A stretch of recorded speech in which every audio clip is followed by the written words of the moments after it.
instingnya kuat ya. Mereka tahu kalau anaknya baik-baik saja atau ini anak nggak oke nih.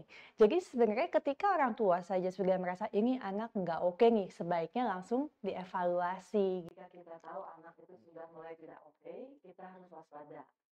Karena anak-anak terutama semakin kecil ya, itu mudah sekali jatuh dalam kondisi sepsis. Dia harus waspada. Yang ada di Jawa Barat. Jadi penyebab utama kalau untuk kematian bayi adalah sepsis. Dan Prof kita juga sudah intervensi bagaimana penyebabnya ya sepsis itu karena memang kebersihan tadi ya. Kebersihan mulai dari lingkungan juga sekarang ini menjadi dominasi ya Prof ya, kita sudah melakukan pelatihan.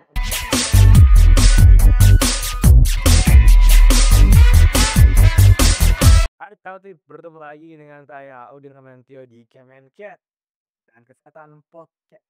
Dan kita hari ini akan membahas ini sebenarnya ada satu kasus ya, sempat viral di Sukabumi ya tentang seorang anak yang meninggal dan katanya dan tapi ternyata setelah diteliti dan terus lebih dalam, rupanya meninggal karena sepsis. Nah, kita akan bahas nih mengenai sepsis. Mungkin dari hal semuanya masih ada beberapa yang belum terlalu mengenal mengenai sepsis.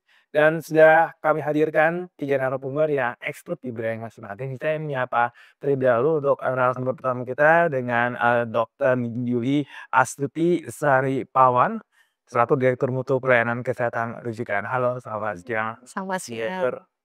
baik, kedua saya ingin memperkenalkan narasumber kita yaitu Dokter Spesialis Anak dan juga Guru Besar Bidang Neonatologi dengan Profesor Rina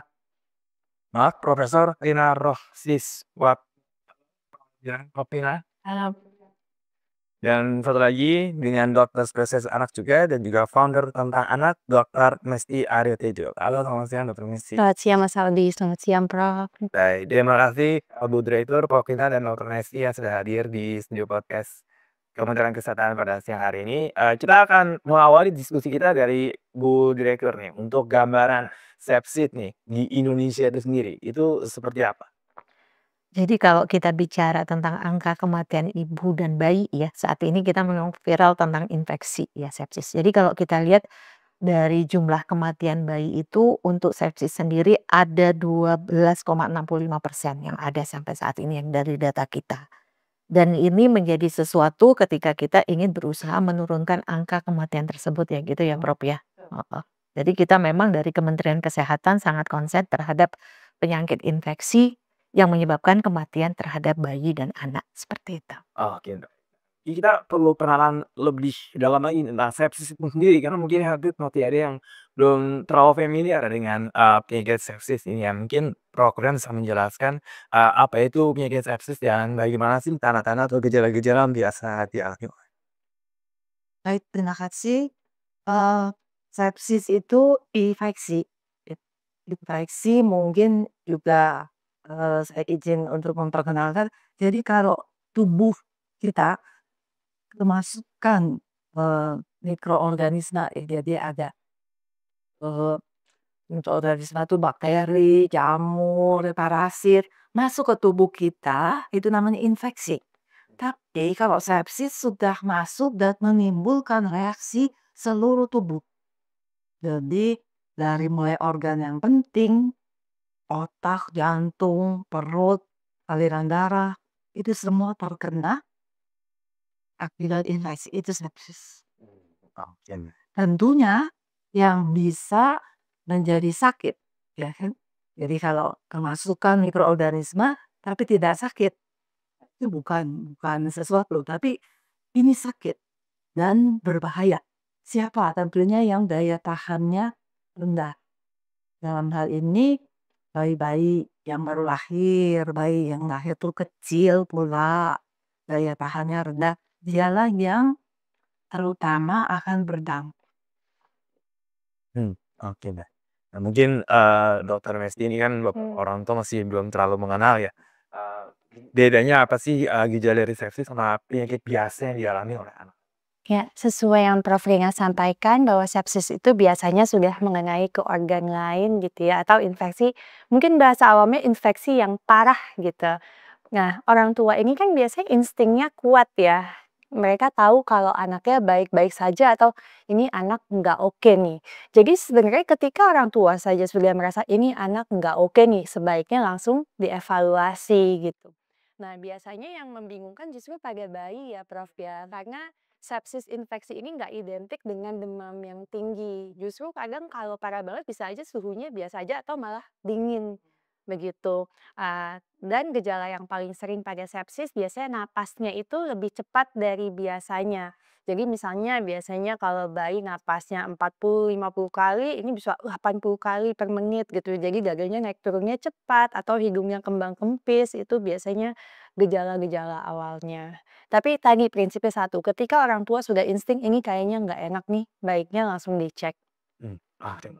Nah, Bu Direktur nih, apakah kalau di Indonesia nih ya, kan luas ya, apakah semua fasilitas kesehatan di Indonesia ini itu sudah dapat menangani, penyakit, sepsis ya, baik yang ringan maupun sampai yang berat? Ya, itu tergantung, kita kembali lagi, tergantung kondisi dari pasien-pasien tersebut ya. Kalau memang kondisinya memang kita kan ada tingkatan dari kabupaten kota, rumah sakit tipe D, C, A, dan B. Jadi jelas kalau di kabupaten kota ketika pasien itu dengan kondisi misalnya masih ringan sepsisnya bisa ditangani. Tapi kalau misalnya nanti akan ke arah yang lebih tinggi lagi akan dirujuk. Jadi tergantung tadi sarana yang dimiliki oleh fasilitas pelayanan tersebut. Tentunya NICU ya, Prof, ya, dalam hal ini kesiapan peralatan, SDM-nya juga itu menjadi salah satu indikator terhadap kemampuan dari rumah sakit. Nah, Kementerian Kesehatan sendiri kita kan ada program pengampuhan ya, Prof, ya, di mana kita berusaha bahwa kasus-kasus bayi tersebut atau anak tersebut bisa ditangani di 514 kabupaten kota, seperti itu. Makanya kita tingkatkan kapasitas kemampuan dari rumah sakit tersebut. Jadi kita mengalokasikan anggaran ya untuk peningkatan, SDM-nya juga prasarana alat-alatnya diberikan dan itu berjenjang juga diberikan pelatihan ya, Prof, ya, dalam hal ini untuk peningkatan kapasitas SDM. Nah, di satu sisi juga, Kementerian Kesehatan dari itu mengalokasikan istilahnya, dokter-dokter spesialis anak untuk mengisi di 514 kabupaten kota itu ya, Prof, ya. Kita sudah melakukan mapping. Nah, ini yang usaha kita untuk peningkatan fasilitas tadi kemampuan dari, rumah sakit tersebut. Oke, baik ya, berarti memang dari segi fasilitas kesehatan ini sudah cukup sangat ya? Jadi ada proses yang kita lakukan untuk bahwa fasilitas itu mumpuni untuk menangani sesuai dengan kasus. Jadi kita ada rujukan berjenjang dari kemampuannya. Jadi tergantung dari kondisi anak tersebut. Begitu ya, Prof, ya? Oke, baik. Nah, Prof. Lina ini kan, kita juga belum mengetahui ya bedanya infeksi sama asepsis gitu kan. Dalam kondisi seperti apa, anak itu sudah bisa dikatakan sepsis nih? Dan apakah ada perbedaan yang cukup signifikan ya antara kasus yang ya ini loh infeksi bakteri atau ini itu sudah masuk ke anaknya sepsis? Mungkin kita pakai istilah sepsis ya. Pakai istilah sepsis karena tadi infeksi itu baru kemasukan gitu. Masukan tapi belum nunjukin sakit, masih oke gitu ya, masih oke lah napasnya oke, tapi kalau sudah mulai terganggu, ya kan, napasnya udah mulai cepet, terus jadi sepsis itu kita bagi ada yang sepsis ringan, sepsis yang udah berat sekali, ada yang dengan organ-organ lain yang udah, gagal, itu tingkatannya.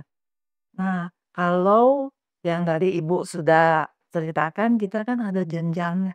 Jadi kalau baru mungkin demam atau batuk, batuk disertai dengan sesek, ya masih agak ringan lah gitu ya. Itu masih bisa di, rumah sakit kabupaten. Tapi kalau sudah sesaknya, lebih berat sehingga butuh alat bantu napas khusus, mungkin harus ke, mmm provinsi, mungkin harus seperti itu.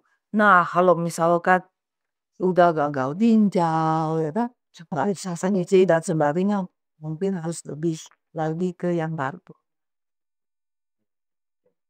Yang itu yang meninggal itu kayaknya sudah gagal ya, sudah gagal programnya.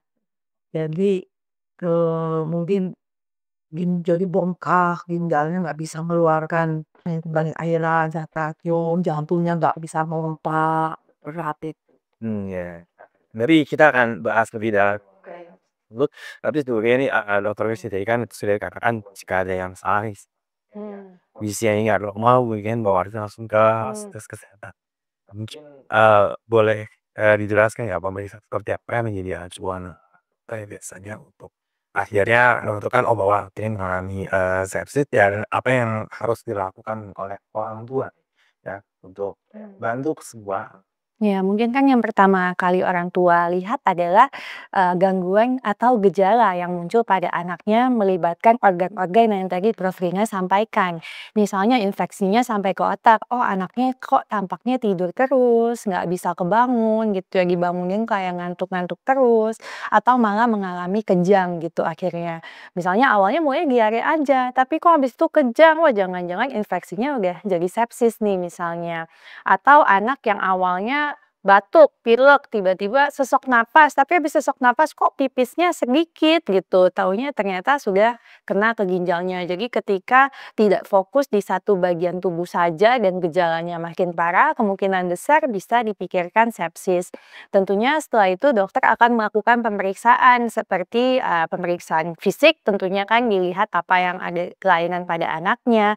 Kemudian pemeriksaan darah gitu, melihat fungsi hatinya bagaimana, fungsi ginjalnya, tanda-tanda infeksi dari darahnya itu bisa kelihatan sambil juga melakukan, kultur darah untuk melihat apa nih bakteri yang menyebabkan sepsisnya itu. Oke, baik.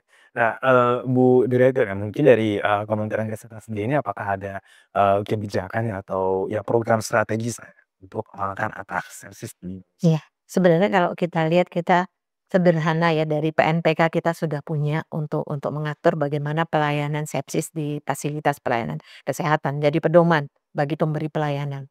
Kemudian kita ada regulasi tentang PPI ya, yang ada nomor 27 tahun 2017 kita sudah ada juga. Kemudian juga regulasi Permenkes nomor 11 tahun 2017 itu tentang keselamatan pasien. Nah, ini yang memang bagian dari ketika penanganan pasien ataupun, bayi-bayi tersebut di rumah sakit, itu sudah jelas. Jadi istilahnya mulai dari PMVK nih, seperti itu sih. Oke. Prof, ya ini mungkin apa yang mungkin perlu diketahui juga nih apa yang jadi tantangan terbesar ya bagi tenaga kesehatan ya untuk mendeteksi sepsis ini ya dan juga memberikan pengobatan dan penanganan kepada anak-anak yang mengalami sepsis. Yang pertama, tentunya ketika kita tahu anak itu sudah mulai tidak oke, kita harus waspada. Karena anak-anak terutama semakin kecil ya, itu mudah sekali jatuh dalam kondisi sepsis. Dia harus waspada. Nah, kemudian yang paling penting ketika di rumah sakit adalah yang tadi Ibu bilang PPI itu pencegahan infeksi. Jadi sudah ada memang kita aturan harus cuci tangan. Ya bahkan di rumah sakit itu kalau tidak salah ada penilaiannya. Jadi kalau angka kepatuhan cuci tangannya itu di bawah 95, jadi angkanya harus terus hapus cuci tangannya beneran gitu kan. Anak kita ya. Kecuali kalau sudah menangani bayi yang kecil atau mungkin yang sakit berat. Itu cuci tangan, terus harus bersih-bersih gitu ya. Itu yang paling utama. Kemudian obat-obat saya kira sudah standar ya. Di sudah dibuat oleh Kementerian Kesehatan, obatnya tidak banyak, itu saja. Tapi yang paling penting dan ternyata tidak mudah untuk meminta tenaga kesehatan, termasuk juga pengunjung, orang tua, untuk patuh terhadap pencegahan tadi.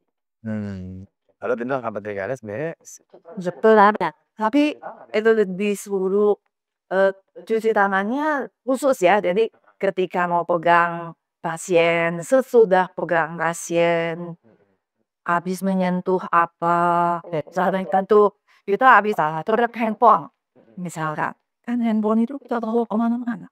Gitu ya. Nah, itu harus dicuci. Nah, ini yang seringkali tidak patuh. Mengapa? Nanti apalagi ibu-ibu tangannya kan dekat sakit. Nah, perih juga Nah, ini jadi ternyata tidak mudah, tidak mudah.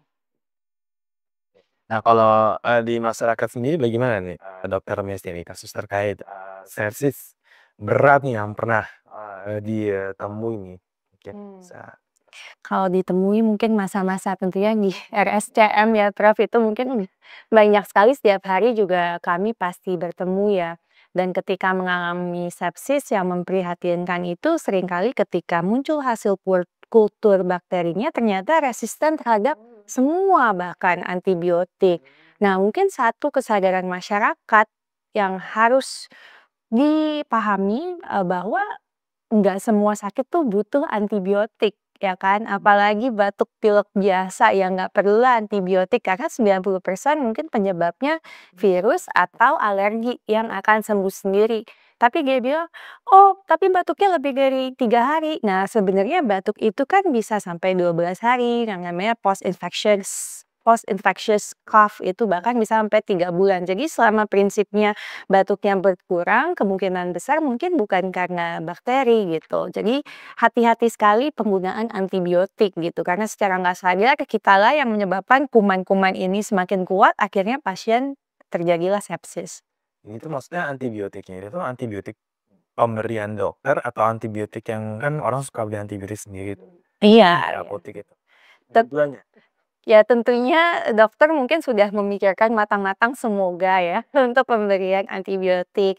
Yang paling waspada ketika orang tua asal aja tuh beli, kadang kan masih ya bagaimana triknya atau kadang orang tua tuh nodong ke dokter, "Dokter resepin," gitu. Mungkin ada dokter yang mungkin nggak nyaman gitu ya ketika menolak gitu. Jadi mungkin ya ini perlu sadari lagi ke masyarakat bahwa penggunaan antibiotik yang kurang tepat justru, risiko mudaratnya tuh lebih banyak daripada manfaatnya. Misalnya, pengen ke satu kasus yang sempat viral dulu ya, yang sebelumnya ini kan ada kasus lain yang meninggal katanya cacian tapi nggak ternyata sepsis gitu kan. Nah mungkin, Bu Dari itu boleh ada gambaran sedikit tentang penelusurannya terhadap si kasus itu akhirnya bisa ketemu itu sepsis itu bagaimana? Ya tentu prosesnya panjang. Jadi kita nggak bisa mengatakan biasanya di situ kan penyebabnya cacingan. Tapi kematiannya ya Prof, yang kita lihat yang benarnya sepsis itu proses yang panjang. Ketika si anak tadi kan tumbuh kembangnya kita lihat kondisinya. Jadi perjalanan ke arah sepsis itu perlu riwayat ya. Jelas dari gizi, status gizi dilihatin, bagaimana kondisi lingkungan sehingga mereka terinfeksi dan sebagainya seperti itu proses panjang. Jadi memang banyak faktor yang harus, dilihat dalam hal ini. Nah ini yang muncul dari Kementerian Kesehatan sendiri kita melihatnya seperti itu ya, mulai dari kita libatkan dari dinas kesehatannya, puskesmas lah wilayah kerja di situ di mana pasien tersebut berada. Kemudian kita naikkan lagi dinas kesehatannya, melihat bagaimana dan kemudian di rumah sakit sendiri penyebab kematiannya apa, seperti itu. Nah ini yang bukan dalam artian yang menjadi viral bahwa kematiannya gara-gara cacing gitu ya. Padahal sebenarnya sepsis yang menjadi utama karena adanya infeksi, seperti itu sih, Mas. Tadi apa, kebetulan bukan mungkin kebetulan atau gimana dalamnya tuh dia akhirnya ketemu cacing, apakah itu hasil dari sepsisnya atau memang itu penyebab tuh? Kan kayak kan, tapi saya kebetulan nggak ngikutin, tapi kalau cerita cerita dari Ibu Direktur, kami bisa memahami, cacing itu secara kebetulan ketemu dan sangat, apa ya, menakutkan jika lihat. Tapi coba kita lihat penyebab kematiannya, jangan-jangan karena, jantungnya udah nggak kuat pompa, kemudian, ginjalnya mungkin kondisi gimana, itu dari cuma hasil diagnosa lah, hasil apa sih, apapun pemeriksaan. Jadi ada cacing ini penyerta, gitu. Kalau mungkin ya, mungkin kalau pada saat itu tidak ada sepsisnya, cacingnya bisa diobati, dikeluarkan, gitu. Oh, Ya makanya pernah waktu itu di Cipto, sakit perut, tumor dikira. Nah terus difoto, lah itu tergumpalan. Terus diobatin keluar cacing. Akhirnya waktu itu memang anaknya lebih besar ya, lebih besar. Kemudian diobatin, dikeluarkan, isinya masih bisa dikejar dan sepsis ya gitu. ya baik. Kecil kali ya. Iya, Siap. siap. Nah, ini bagaimana nih Bu Draken tentang standar akreditasi yang untuk mengukur kepatuhan tenaga kesehatan terhadap prinsip-prinsip PPI ini dalam ya tugas sehari-hari ya seperti kebersihan lingkungan dan lain-lain. Nah, itu bagaimana Bu Draken? Tadi kan Prof. Rina sudah nyampein, cuci tangan ya salah satu kepatuhan yang harusnya 100% lah. Itu kan karena wajib untuk pelayanan kesehatan. Nah, dan kita pun di rumah sakit sebagai akreditasi untuk menilai bahwa rumah sakit itu dikatakan paripurna, utama atau dasar, itu ada nilai kategori yang 16 bab tersebut. Sehingga PPI punya peran penting dalam hal ini, gitu ya. Bahwa salah satu indikator dari kita melihat dan survei ada PPI di situ timnya yang turun adalah kepatuhan cuci tangan yang paling sering menjadi indikator utama. Nah, ini yang menjadi prasyarat dari rumah sakit ketika dia akan dinyatakan lulus untuk akreditasi. Gitu. Oke, baik. Ini kan saya dapat bahan ya mengenai beberapa data yang cukup menarik dibahas ini karena membicarakan soal PPI yang juga tata kelola lah di rumah sakit. Jadi kalau dari data NPDN 2024 ini jumlah kematian bayi tahun 2024 berdasarkan provinsi itu yang paling banyak di Jawa Barat 5.758 dan untuk jumlah kematian neonatusnya ini di wilayah tersebut 4.854. Nah, ini mungkin bisa dijabarkan nih Bu Direktur ini angkanya kan sebenarnya tidak sedikit ya. Ini bagaimana dok? Kalau angka kematian ibu dan bayi kita lihat di Indonesia, memang Jawa Barat yang paling tertinggi ya dalam hal ini. Dan kita sudah melakukan audit ya, Prof ya, baik itu kematian ibu maupun bayi yang ada di Jawa Barat. Jadi penyebab utama kalau untuk kematian bayi ada sepsis. Dan Prof kita juga sudah intervensi bagaimana penyebabnya ya sepsis itu karena memang kebersihan tadi ya. Kebersihan mulai dari lingkungan juga sekarang ini menjadi dominasi ya Prof ya. Kita sudah melakukan pelatihan untuk peningkatan tadi bagaimana kompetensi ataupun kemampuan pemberi pelayanan itu patuh terhadap tadi sebenarnya cuci tangan. Tadi cerita masalah alat ya, HP dan sebagainya, lingkungan itu sangat perlu. Nah, ini yang menjadi penting bagi kita. Jadi Kementerian Kesehatan ini sangat saat ini ketika kita mengintervensi misalnya sudah 2 provinsi yang sudah kita lakukan audit yaitu Jawa Barat dan NTT ya untuk menurunkan angka kematian ibu dan bayi dan hasilnya itu salah satunya mengenai sepsis tersebut ya Prof ya. Nah, ini yang menjadi kunci utama bagi kita untuk mengintervensi hal tersebut agar bisa turun gitu angka kematian ibu maupun angka kematian bayinya. Oke, baik. Nah, ini yang menarik itu kalau dari laporan IKPNS 2024 top 5 laporan insiden keselamatan pasien terbaik di rumah sakit Bu nomor 1 ternyata proses atau prosedur pelayanan atau 1.335 insiden atau 28%. Nah, ini kan ya ini angka yang penting data itu adalah pasien jatuh, medikasi atau cairan infus dan lain-lain ya. Ini mungkin kalau dari pengalaman dari Profesor Rina yang di rumah sakit ini mungkin bisa dijelaskan ya untuk terkait prosedur dan juga proses pelayanan dan mencegah pasien jatuh itu tuh sebenarnya tuh prosedurnya seperti apa sih? Pasien jatuh. Iya. Kan kalau pasien jatuh ini ada 1.019 insiden ya, itu 21% nomor 2 dari top 5-nya. Pasien jatuh karena ini kita bicara ke anak ya.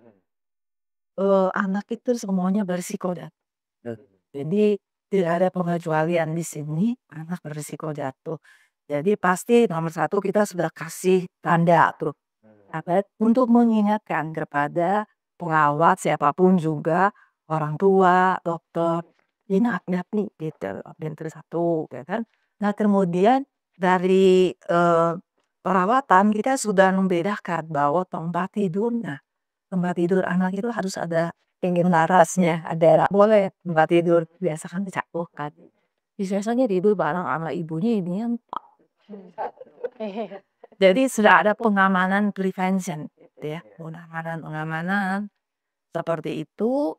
Tentunya nanti perawatnya harus keliling-keliling mencari dan edukasi, jangan lupa.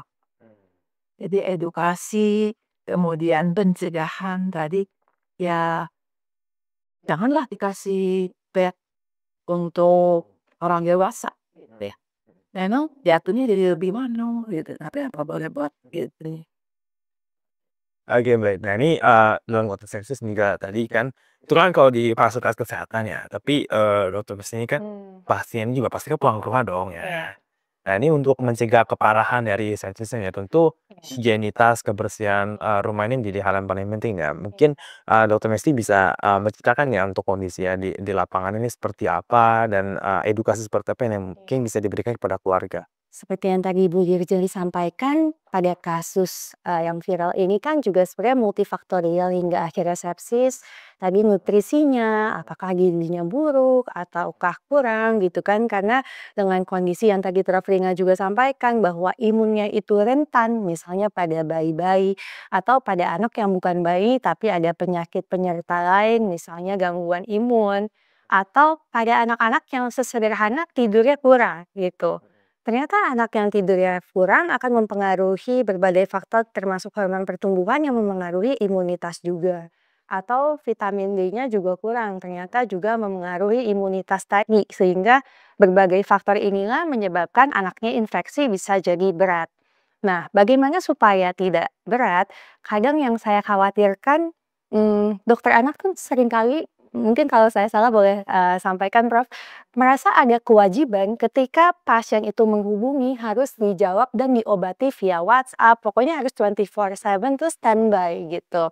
Nah, kadang mungkin ketika seperti itu saya sendiri memiliki boundaries, tapi kadang kalau kita bales terus, mungkin lagi nggak fokus, dibilang, "Oh nggak apa-apa, ikutin dokter anak kan bilang nggak apa-apa," taunya apa-apa, taunya telat ke rumah sakit gitu. Padahal ibunya merasa apa-apa, tapi mungkin dokternya kan kalau di WhatsApp juga nggak fokus ya. Jadi mungkin ini faktor juga yang harus dipikirkan orang tua bahwa sebaiknya tidak via WhatsApp tapi konsultasi langsung atau sekarang kan ada berbagai pilihan konsultasi online gitu ya.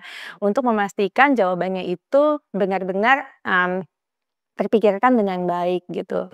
Dan selanjutnya sebenarnya kapan harus dibawa ke dokter kalau nggak selain karena khawatir, di aplikasi tentang anak yang juga sebenarnya mitra dari Kementerian Kesehatan kita punya fitur keluhan, di mana ada fitur keluhan batuk atau diare atau muntah atau kejang atau apapun dan kapan harus anaknya algoritmanya akan menjawab apakah anaknya perlu dibawa ke dokter atau enggak gitu. Jadi sebenarnya sekarang sudah banyak sumber-sumber akses-akses untuk orang tua tuh belajar tahu kapan sih harus dibawa ke rumah sakit atau belum saatnya.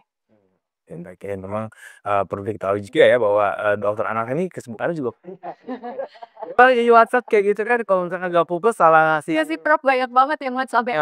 Nah, itu mungkin bisa sharing pengalaman juga Dokter Rina. Betul sih. Saat ini dokter nggak bisa ya, dokter minta nomor WhatsApp, ya berikan saja. Iya. Cuman saya juga bilang, "Bu, ibu pasti lebih lebih apa ya, lebih waspada, ibu lebih tahu tentang anaknya.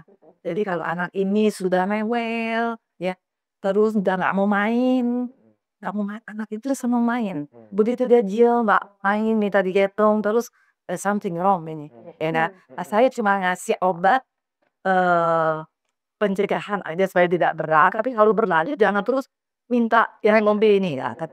Tapi saya ingin menambahkan kalau untuk di masyarakat supaya tidak jatuh gitu ya dalam keadaan sepsis tadi, nomor satu ajarkan mereka kebersihan, satu ya. Nomor dua bisi ya mesti kita. Nomor tiga imunisasi. Oh, iya. Ada setelah penyakit. Saya juga kaget gitu ada mendengar sekian anak 15 atau 18 gitu ya. Terus saya baca sepintas di Madura meninggalnya campak. Nah, terus saya bilang ini kan bisa dicegah gitu loh. Jadi 3 poin itu kayaknya mesti kesannya sederhana kan ya. Ini melanjutkan dari Prof ini ya Bu Direktur kan terkait imunisasi juga dan juga mungkin ya sosialisasi lah nih terutama tentang PHBS-nya tidak hanya di tingkat kesehatan ataupun juga ya turun juga ke masyarakat. Nah, ini mungkin dari Kementerian Kesehatan sendiri sudah ada ini ya sih apa namanya kayak Preventif promotifnya, ya kan program-programnya seperti ya. itu. Kita Kementerian Kesehatan pasti masing-masing direktorat punya punya tupoksi masing-masing ya. Jadi pada dasarnya secara keseluruhan kita bicara tentang kesehatan ada preventif, ya pencegahan salah satu imunisasi tadi. Kemudian bagaimana tadi pencegahan itu dilaksanakan ya mulai dari masyarakatnya sendiri termasuk juga petugas ya Prof. dalam hal ini harus dikejar juga tuh. Selain kesadaran tapi juga kita punya Ya. untuk hati. Kemudian untuk itu preventif, promotifnya itu ya istilahnya promosi, bagaimana edukasi kepada baik kita disampaikan ke orang tua, masyarakat bahwa pentingnya imunisasi salah satunya ya. Tidak hanya imunisasi semuanya, pasti adalah program-program lain tentang makanan bergizi, bagaimana tadi supaya anak itu tidak sakit, banyak faktor yang bisa kita edukasi kepada masyarakat sebagai pencegahan preventifnya itu. Dan kuratifnya sendiri tadi kita sampaikan bahwa mulai dari puskesmas sampai ke rumah sakit ya kita lakukan nih untuk pengobatan sesuai dengan indikasi tadi. Nah ini yang harus kita pegang sama-sama. Tapi yang paling penting adalah edukasi orang tua Iya. untuk mendeteksi. Si anak itu kan beda ya, anak bayi itu nggak bisa ngomong saya sakit ini, ya nggak bisa. Tapi yang tahu adalah orang tua. Adanya perubahan perilaku anak tersebut. Misalnya biasanya makan nggak mau makan. Anak yang biasanya mau bermain nggak mau main. Atau kalau masih bayi nggak mau nyusui ya Prof.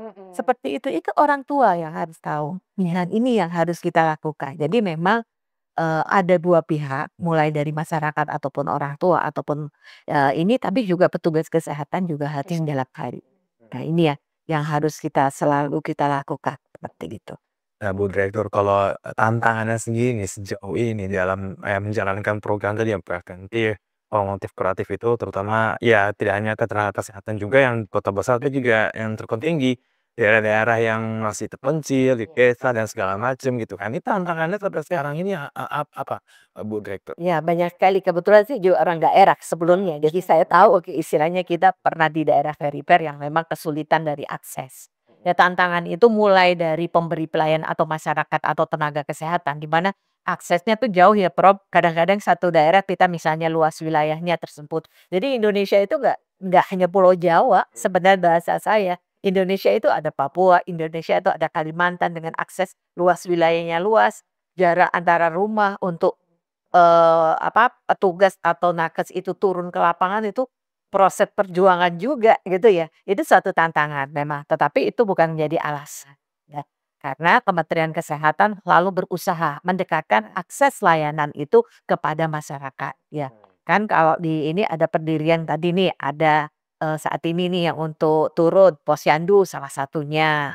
Kemudian ada apotek yang sekarang ini dikembangkan oleh Bapak ya, Pak, program yang kita lakukan apotek desa dan sebagainya. Saat ini kan salah satu untuk mendekatkan akses pelayanan Pasyankes kepada masyarakat, seperti itu sih. Dan juga Pasyankes itu sudah dilengkapi. Jadi dalam artian memudahkan masyarakat untuk mulai dari didiagnosa karena kelengkapan labnya ya, kemudian juga obat-obatannya seperti itu. Nah ini menjadi suatu tantangan. Tapi juga ketika tadi kita bicara ke fasilitas tingkat lanjut, nah Kementerian Kesehatan sudah meningkatkan nih kapasitas kemampuan dari rumah sakit. Ya, jadi memang itu yang menjadi program dari Kementerian Kesehatan, mendekatkan akses layanan kepada masyarakat. Oke, baik. Nah, kalau tadi kita balik ke konteks ngomongin, soal sepsis ini nih, Dokter Mesti nih. Kalau sejauh ini yang, Dokter Mesti, lihat atau pantau dan juga interaksi langsung ke masyarakat ya, ke orang tua gitu kan, mengenai ya pengetahuan, mereka mengenai infeksi ke sepsis itu udah sejauh mana? Sehingga mungkin, output-nya adalah melakukan ya pencegahan dan juga perlindungan ya, membuat di lingkungan rumah gitu, dan juga saat anaknya terjadi sesuatu. Mungkin perlu dipertajam lagi nih definisi orang tua di mana gitu ya. Karena kalau orang tua di Jakarta gitu pada umumnya atau orang tua kelas menengah ke atas, mereka justru sangat detail sekali ya, malah kadang, khawatir sekali yang mungkin itu belum terjadi pada anaknya. Tapi ketika saya misalnya praktik sosial misalnya di Kabupaten Bogor gitu ya, atau saat ke Kalimantan atau kemana ternyata ya memang mereka yang dipikirkan hari ini makan apa gitu ya. Jadi, bahkan makan protein aja yang katanya anak bebas stunting itu butuh makan setiap hari, ada daerah yang sebulan sekali belum tentu gitu dapat daging. Jadi, ya itu tadi ya, ketika mungkin orang itu sudah mendapatkan, kenyamanan dalam mempertahankan hidup, makan, sandang, pangan, papan, bisa lebih naik lagi ke pemahaman terhadap edukasi kesehatan gitu. Jadi memang masalah kesehatan betul Bu Yulia kompleks sekali gitu, karena bukan hanya faktor dokternya, petugas kesehatan saja, tetapi ya faktor lain kayak ekonominya gitu kan, ekonomi akan mempengaruhi edukasinya, akhirnya ujungnya kesehatannya. Jadi kesehatan itu sebenarnya ujungnya sekali ya, betul ya. Jadi kalau kita mau membenahi kesehatan ini, orang tua semua aware, ya bagaimana terciptanya ekosistem yang sehat dan sejahtera itu sih. Oke, baik. Jadi, ya permasalahan kesehatan memang lebih dari sekedar sehatnya aja ya. Iya, betul.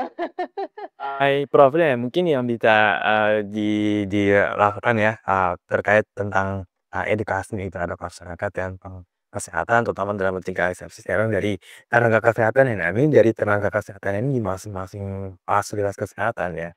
Sekiranya apa nih yang perlu, diberikan apa ya, pemahaman kepada masyarakat dan mungkin di-follow up juga gitu kan, supaya hal-hal seperti ini tuh bisa, dikurangi bahkan tidak terjadi lagi. Pertama, tadi ya saya selalu mengatakan hidupnya harus bersih, eee, edukasi kepada orang tuanya, tuh mencuci tangan sebelum makan, cuci tangan sesudah dari, buang air besar, buang air kecil, cuci tangan kalau apalagi terlihat kotor, gitu. Nah, kemudian, mmm, kalau ke orang tua juga sebenarnya sudah ada di posyandu itu ya, bersumber dari gizi yang baik gitu. Nah, coba timbang gitu ya, Ya. sirup posyandu, kemudian sekarang sudah dibuatkan aplikasi, eee, mungkin sudah berjalan ya oleh si gizi atau apa gitu.